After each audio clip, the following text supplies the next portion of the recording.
Correct. ಮೊದಲಿಂದನೂ ನಮಗೆ ಆ ಥರದ್ದು ಒಂದು ಪ್ಲ್ಯಾನ್ಸು ಇಟ್ಕೊಂಡೇ ಬಂದಿದ್ದೀವಿ. ಇವಾಗ ಫಸ್ಟ್ ವೀಕು ಇಲ್ಲಿ ಕವರ್ ಮಾಡಿ, ನಾನು ಆ್ಯಕ್ಚುಲಿ ಮೊನ್ನೆ ಮೈಸೂರಿಗೆ ಹೋಗಿದ್ವಿ.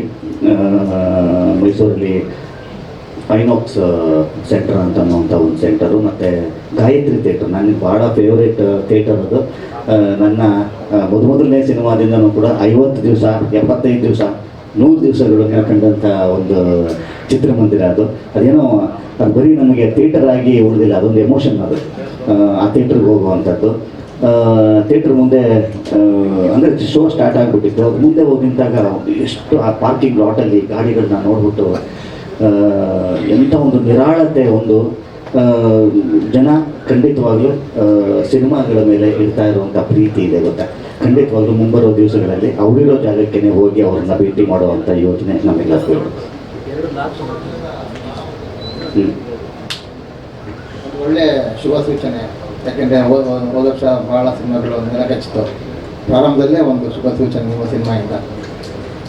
ನನಗೇನೆಂದರೆ, ನಾನಿದ್ದೀನಿ ಈ ಸಿನಿಮಾದಲ್ಲಿ ಅಂತಲ್ಲ, ಈ ಸಿನಿಮಾ ಅಂತ ಅಲ್ಲ, ಯೂಶಲಿ ಒಬ್ಬ ನೋಡುವನಾಗಿ ಕೂಡ, ಒಬ್ಬ ಚಿತ್ರರಂಗವನಾಗಿ ಕೂಡ ಆಗು ಹೋಗುಗಳ ವಿಚಾರವಾಗಿ ನಮಗೊಂದು ಗಮನ ಇದ್ದೇ ಇರುತ್ತೆ. ಈ ಪಿಕ್ಚರ್ ಹೆಂಗಾಯಿತು, ಆ ಸಿನಿಮಾ ಹೆಂಗಾಯಿತು, ವರ್ಷನ ಹೆಂಗೆ ಮುಗಿಸ್ತಾ ಇದ್ದೀವಿ, ವರ್ಷನ ಹೆಂಗೆ ಪ್ರಾರಂಭಿಸ್ತಾ ಇದ್ದೀವಿ ಅಂತ ಅನ್ನೋವಂಥದ್ದು.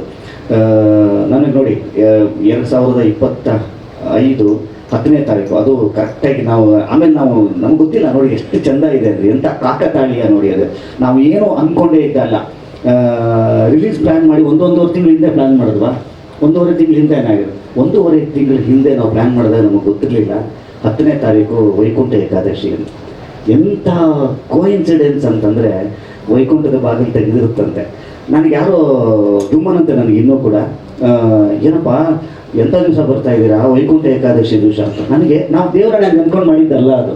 ನಾವು 1.5 ತಿಂಗಳ ಹಿಂದೆ ನಮಗೆ ಅದು ವೈಕುಂಠ ಏಕಾದಶಿ ಅಂತಲೂ ನಮಗೆ ಗೊತ್ತಿರಲಿಲ್ಲ ಅದು.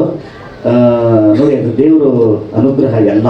ನಾನು ಎಷ್ಟೋ ಸಲ ಹೇಳ್ತಾ ಇರ್ತೀನಿ ನವನೆತ್ಕೊಂಡು ಕೂಡ, ದೇವರು ನಮ್ಮ ಜೊತೆಲಿ ಇದ್ದಾನೆ ರೀ ಅಂತ ಅನ್ನೋದಕ್ಕೆ ವೈಕುಂಠ ಏಕಾದಶಿ ದಿವಸ ಕನ್ನಡ ಚಿತ್ರರಂಗದ ಮೊದಲನೆಯ ವಾರ ಅಂದರೆ ಶುಕ್ರವಾರ ಪ್ರಾರಂಭ ಆಗುತ್ತೆ. ಇವತ್ತು ವೈಕುಂಠದ ಬಾಗಿಲು ತೆಗೆದಿರುತ್ತೋ ಅವತ್ತು ಅಂತನ್ನುವಂಥ ಇದು ಭಗವಂತ ನಮ್ಮ ಜೊತೆಲಿದ್ದಾನೆ ಅಂತಂದರೆ ನಮ್ಮ ಇಡೀ ಚಿತ್ರರಂಗದ ಮೇಲೆ ಇದ್ದಾನೆ ಅಂತ ಅನ್ನೋದಕ್ಕೆ ಒಂದು ಒಳ್ಳೆಯ ಸೂಚನೆ 10ನೇ ತಾರೀಕು ಭಗವಂತ ಕೊಟ್ಟಿರುವಂಥದ್ದು. ನನಗೇನೋ ಒಂದು ಚಿಕ್ಕ ಇಂಟ್ಯೂಷನ್ನು, ಈ ವರ್ಷ ಕನ್ನಡ ಚಿತ್ರರಂಗದಲ್ಲಿ ಅತಿ ಹೆಚ್ಚು ಸಕ್ಸಸ್ಫುಲ್ ಸಿನಿಮಾಗಳು ಸಿಗುತ್ತೆ ಅಂತನ್ನುವಂಥದ್ದು, ಆಗುತ್ತೆ ಅಂತನ್ನುವಂಥ ಒಂದು ಚಿಕ್ಕ ಇಂಟ್ಯೂಷನ್ ನನ್ನ ತಲೆಯಲ್ಲಿ ಯಾವಾಗಲೂ ಅದು ಹೃದಯದಲ್ಲಿ ಬೇರೆ ನನಗನ್ನಿಸ್ತಾ ಇರೋವಂಥದ್ದು. ಖಂಡಿತವಾಗ್ಲೂ ಅದು ನಿಜ ಆಗಲಿ.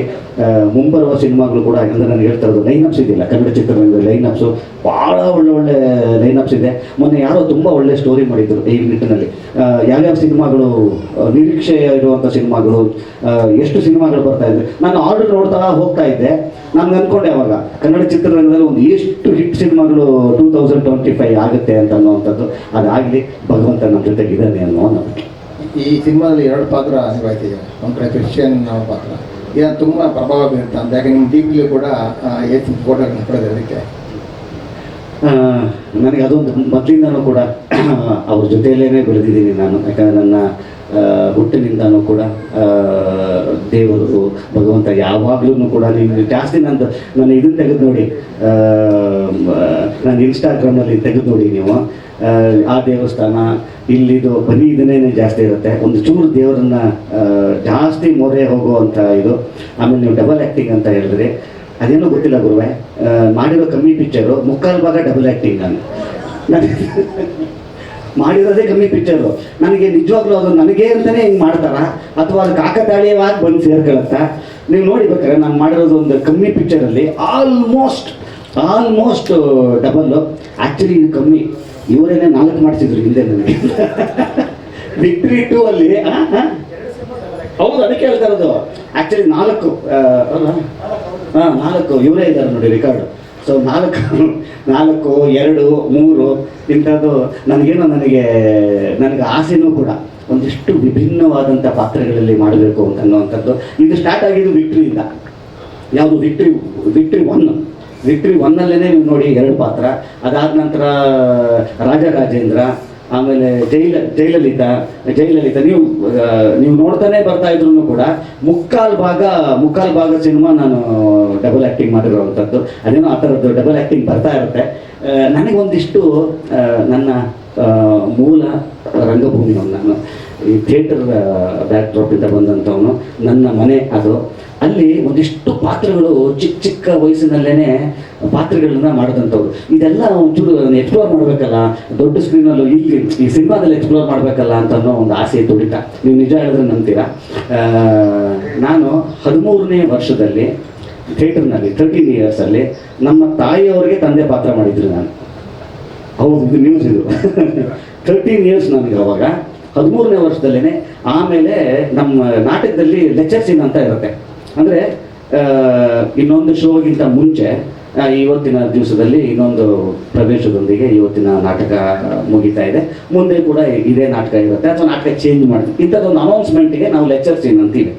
ಅವಾಗ ನಮ್ಮಪ್ಪ ಬಂದು ಜನಕ್ಕೇನೆ ಸುಮ್ಮನೆ ಒಂದು ಕ್ವಶನ್ ಥರ ಕೇಳ್ಬಿಟ್ಟು ನಮ್ಮಪ್ಪ ಅಳಿಯ, ನಮ್ಮಪ್ಪ ಅಳಿಯ, ನನ್ನ ಮಗಳು ನಮ್ಮಮ್ಮ, ನಾನು ಅವರಿಬ್ಬರಿಗೂ ಅಪ್ಪ. ಒಂದು ಸೂಪರ್ ಹಿಟ್ ನಾಟಕ ಅದು.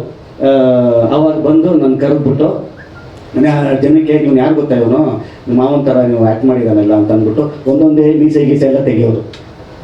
ಒಂಥರ ಮೀಸೆ ತೆಗೆಯೋದು, ಇದನ್ನು ತೆಗೆಯೋದು, ಮೇಕಪ್ ಎಲ್ಲ ತೆಗೆದ್ಬಿಟ್ಟು ಇವನು ನನ್ನ ಮಗ ಅಂತ ಹೇಳಿದ್ರೆ. ಸೊ ಅಲ್ಲಿಂದನೂ ಕೂಡ ವಿಭಿನ್ನ ಥರದ ಗೆಟಪ್ಗಳನ್ನು, ವಿಭಿನ್ನವಾದಂಥ ಪಾತ್ರಗಳನ್ನು ಮಾಡಿದಂಥದ್ದು ಆ ಹಂಬಲ ನನಗಿದೆ. ಅದಕ್ಕೆ ಕಾಕತಾಳೀಯವೋ ಅಥವಾ ನನ್ನ ಅದೃಷ್ಟವೋ ಏನೋ ಗೊತ್ತಿಲ್ಲ, ಸಿನಿಮಾದಲ್ಲೂ ಕೂಡ ಡಬಲ್ ಆ್ಯಕ್ಟಿಂಗ್ಗಳು ಅದು ಇದು ಬರ್ತಾ ಇರೋವಂಥದ್ದು. ಈ ಥರ ನೀವು ಹೇಳಿದ್ರಲ್ಲ, ಒಂದಿಷ್ಟು ಇನ್ನೂ ನನ್ನ ಬತ್ತಳಿಕೆಯಲ್ಲಿ ಒಂದಿಷ್ಟು ಆಸೆ ಇದೆ. ಈ ಥರದ ಸಿನಿಮಾಗಳು ಸಕ್ಸಸ್ ಆದಾಗ ಮಾತ್ರ ಆ ಆಸೆ ಮತ್ತು ಅದು ನೆರವೇರೋದಕ್ಕೆ ಅನುಕೂಲವಾಗುತ್ತೆ. ಇವತ್ತು ದೇವರು ನಮ್ಮ ಜೊತೆಲಿದ್ದಾನೆ ಅನ್ನೋದಕ್ಕೆ ಈ ಥರದ್ದು ಮಾಡಿದ ಪ್ರಯತ್ನ ಅನ್ನೋದಕ್ಕಿಂತ ಪ್ರಯೋಗ ಅನ್ಬೇಕು. ಆ್ಯಕ್ಚುಲಿ ನಿಜ ಇದು. ಈ ಥರದ ಪ್ರಯೋಗಗಳು ಗೆದ್ದಾಗ ಶರಣ್ ಒಂದಿಷ್ಟು ನನ್ನ ಬಾಕ್ಸನ್ನು ಬಿಟ್ಟು ಹೊರಗಡೆ ಹೋಗಿ ರಿಸ್ಕ್ ತಗೊಳ್ಳೋಕ್ಕೆ ನಾನು ರೆಡಿ ಇದ್ದೀನಿ. ಅದನ್ನು ನಾನು ಯಾವುದೇ ನನ್ನ ಹಿಂದಿನ ಸಿನಿಮಾಗಳಲ್ಲಾಗಿರ್ಬೋದು, ಈ ಸಿನಿಮಾಗಳಲ್ಲಾಗಿರ್ಬೋದು, ನಾನು ಯಾವತ್ತೂ ಬೇಕಾದ್ರೆ ನೋಡಿ ನಾನು ಸೇಫಾಗಿ ಆಟ ಆಡಲ್ಲ. ಪಾಪ ನನಗೇನದು ನಂದೊಂದು ಜಾನರ್ ಹೆಂಗಿದೆ, ಹಿಂಗೆ ಈ ಥರ ಕಾಮಿಡಿ ಸಾಂಗು ಹಂಗೆ ನಾನು ಆಕ್ಚುಲಿ ಹಂಗೆ ಮಾಡಿಲ್ಲ. ಕತೆ ಏನು ಕೇಳುತ್ತೆ ಹಾಗೇನೆ ಹೋಗಿರೋವಂಥದ್ದು ನಾನು. ಈ ಥರದ್ದು ಪ್ರಯೋಗ ಇರುವಂಥ ಸಿನಿಮಾಗಳು ಗೆದ್ದಾಗ ಶರಣ್ ಒಬ್ಬ ಕಲಾವಿದನಾಗಿ ಇನ್ನೊಂದಿಷ್ಟು ಪಾತ್ರ ಮಾಡುವಂಥ ಶಕ್ತಿ ಸಿಗುತ್ತೆ ಸರ್. ಅದು ಸಿಗುವಂಥದ್ದೆಲ್ಲ ಕಾಣಿಸ್ತಾ ಇದೆ ನನಗೆ. ಸರ್, ಕೀರ್ತಿ ಅಶ್ವವೇಗನಿಸಿಲ್ಲ ಸರ್ ಇಲ್ಲಿ. ಹೇಳಿ ಸರ್, ಜನ ನಿಮ್ಮನ್ನ ಹಾರರ್ ಜಾನರ್ ಅಲ್ಲಿ ನೋಡಕ್ ಇಷ್ಟಪಡ್ತಾರೆ ಅಂತ ಅನ್ಸುತ್ತಾ? ಯಾಕಂದ್ರೆ ಅವತಾರ ಪುರುಷನು ಹಿಟ್ ಆಯ್ತು, ಇವಾಗ ಚೂಮಂತರ್ ಕೂಡ ಸಕ್ಸಸ್ ಕಾಣ್ತಾ ಇದೆ. ಸೊ ಇದಕ್ಕೆ ನನ್ನ ಕ್ವಶನ್ ಏನಿಲ್ಲ, ಏನ್ ಗೊತ್ತಾ, ಹಾರರ್ ಜಾನರ್ ಅಂತಾನೆ ಅದನ್ನ ಸಪ್ರೇಟ್ ಮಾಡುವಂಥದ್ದಲ್ಲ, ವಿಭಿನ್ನವಾದಂಥ ಸಿನಿಮಾ. ಈಗ ಒಬ್ಬ ನೋಡುಗನಾಗಿ ನನಗೇನೆ ಒಂದು ತಿಂಗಳಲ್ಲಿ ಸೀರೀಸ್ ಆಗಿ ಹಾರರ್ ಪಿಕ್ಚರ್ ನೋಡೋದಕ್ಕೂ ಕಷ್ಟವಾಗ್ಬೋದು.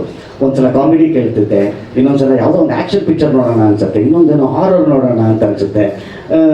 ಇಲ್ಲಿ ಒಬ್ಬ ನೋಡುಗನಾಗೇನೆ ನನಗೆ ವಿಭಿನ್ನವಾದಂಥ ಸಿನಿಮಾಗಳನ್ನ ನೋಡಬೇಕು ಅಂತ ಅನ್ನಿಸ್ದಾಗ ನಾನು ಮಾಡೋ ನಾವು ಹಂಗೆ ಅದೇ ಥರನೇ ಇರಬೇಕಲ್ವಾ ಅಂತ ಅನ್ನುವಂಥದ್ದು ಒಂದು ಚಿಕ್ಕ ನಾನು ಸುಮಾರು ಸಲ ಹೇಳ್ತಿರ್ತೇನೆ ರೀ, ನಾನು ನೋಡುಗನಾಗೇನೆ ಬೇರೆ ಬೇರೆ ಥರದ ಪಿಕ್ಚರ್ ನೋಡಬೇಕು ಅಂತ ಅನ್ಸುತ್ತೆ ಅಲ್ವಾ. ನಾನೇ ಒಂದೇ ಥರದ್ದು ಹೆಂಗೆ ಅದು ಆ್ಯಕ್ಚುಲಿ ಏನು ಅಂತಂತಂದರೆ ಇತ್ತೀಚಿನ ದಿವಸಗಳಲ್ಲಿ ಆಡಿಯನ್ಸನ್ನು ಕೂಡ ಒಂದಿಷ್ಟು ವಿಭಿನ್ನವಾದಂಥ ಸಿನಿಮಾಗಳನ್ನು ಕೈ ಹಿಡಿತಾ ಇದ್ದಾನೆ ಗೊತ್ತಾ.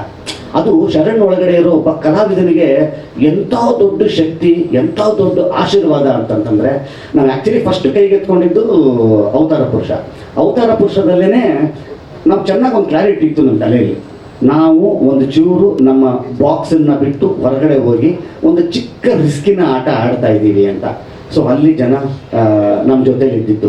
ಎರಡನೇದು ಅತೀ ದೊಡ್ಡ ನನ್ನ ವೃತ್ತಿ ಜೀವನದಲ್ಲೇ ಒಂದು ಇಂಥ ಪ್ರಯೋಗಗಳಿಗೆ ಒಂದು ಟರ್ನಿಂಗ್ ಪಾಯಿಂಟ್ ಅಂದರೆ ಅದು ಗುರು ಶಿಷ್ಯರು ಮಾಡಬೇಕಾದ್ರೇ ನಾನು ಅರ್ಧಕ್ಕರ್ಧ ಅಂದರೆ ನಾನು ಹೇಳ್ತಾ ಇರೋದು ಶರಣ್ ತನ ಇದೆಯಲ್ಲ ಸ್ಟೈಲು, ಅದನ್ನು ಕರೆಕ್ಟಾಗಿ ಅರ್ಧಕ್ಕರ್ಧ ಕಟ್ ಮಾಡಿದ್ದೆ. ನಮಗೆ ಇದ್ದಿದ್ದು ಹೆಂಗೆ ಅಂತಂದರೆ ಗುಡುಗುಡು ಅಂತಿತ್ತು. ಒಂದು ಕಲಾವಿದನಾಗಿ, ಇನ್ನೊಂದು ನಿರ್ಮಾಪಕನಾಗಿ.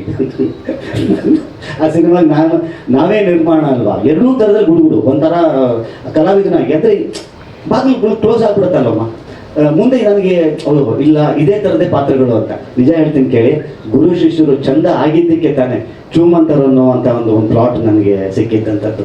ಸೊ ಹಾರರ್, ಇವಾಗ ಹೇಳ್ತೀನಿ ನಿಮ್ಮ ಕ್ವಶನ್ನು, ಹಾರರ್ ಭಕ್ತ ನಾನು, ಹಾರರ್ ಸಿನಿಮಾ ಭಕ್ತ, ಹಾರರ್ ಸಿನಿಮಾ ಫ್ಯಾನ್ ನಾನು. ಎಲ್ಲರಿಗೂ ಹೇಳ್ತಾ ಇರ್ತೀನಿ, ದಿವ್ಸಕ್ಕೆ 3 ಪಿಕ್ಚರ್ ಬೇಕಾದ್ರೆ ನೋಡ್ತೀನಿ ನಾನು. ಸೊ ಅಂಥದ್ರಲ್ಲಿ ನನಗೆ ಇಷ್ಟವಾಗಿರೋ ಜಾನರಲ್ಲಿ ಪಾತ್ರ ಮಾಡುವಂಥದ್ದು ಒಂದು ಅವಕಾಶ ಸಿಗುತ್ತಲ್ಲ, ಇದು ಎಷ್ಟು ಎಂಥ ಪುಣ್ಯ ನಮಗೆ ಒಬ್ಬ ಕಲಾವಿದನಿಗೆ. ಸೊ ಹಾಗಾಗಿ ಇವತ್ತೇನು ಬ್ರ್ಯಾಂಡ್ ಅಂತ ಅಂತದಲ್ಲ, ಹಾರರ್ ಸಿನಿಮಾನ ಇಷ್ಟಪಡ್ತಾ ಇದ್ದಾರೆ ಅಂತ ಅನ್ನೋದಾದರೆ ನೋಡಿ, ಅಂತ ಒಳ್ಳೆ ಮಾಂತ್ರಿಕ ಇವತ್ತು ನಮಗೆ ಸಿಕ್ಕಿದ್ದಾರೆ. ಹಾರರ್ ಸಿನಿಮಾನ ಚಂದ ಜನಕ್ಕೆ ತಲುಪಿಸೋವಂಥ ಒಂದು ಸೂಪರ್ ಡೈರೆಕ್ಟರ್ ನಮಗೆ ಸಿಕ್ಕಿರುವಂಥದ್ದು. ಈಗ ಅವರು ಬೇರೆ ಇನ್ನೊಂದು ಸಿನಿಮಾನ ಅಧಿಕೃತವಾಗಿ ಬೇರೆ ನಾವು ಅದೇ ಹಂಗೇನೋ ಮಾಡೋಣ ಹಿಂಗೇನೋ ಮಾಡೋಣ ಅಂತಂದರೆ ಬಿಟ್ಟೇ ಬಿಟ್ರು ಅವರು. ಸೊ ಅವ್ರ ಜೊತೇಲಿ ಇದೊಂದಲ್ಲ, ಇನ್ನೆರಡಲ್ಲ, ಅವ್ರ ಜೊತೆಲಿ ಒಂದು 100 ಸಿನಿಮಾ ಮಾಡಿದ್ರು ಕೂಡ ನಮಗೆ ಸಾಕು ಅಂತ ಅನ್ಸೋದಿಲ್ಲ, ಅಷ್ಟು ಒಳ್ಳೆಯ ನಿರ್ದೇಶಕರು. Thank you so much. ಎಲ್ಲ ಆಕ್ಚುಲಿ ಪ್ರೊಡ್ಯೂಸರ್ ಅವ್ರು ಸಾಥ್ ಕೊಟ್ಟಿದ್ದಕ್ಕೆ ಇವತ್ತು ಥ್ಯಾಂಕ್ ಯು. ಮತ್ತೆ ಇನ್ನೊಂದು ನಮ್ಮ ಚಿತ್ರದ ಕ್ಯಾರೆಕ್ಟರ್ ಡೈನಮೋ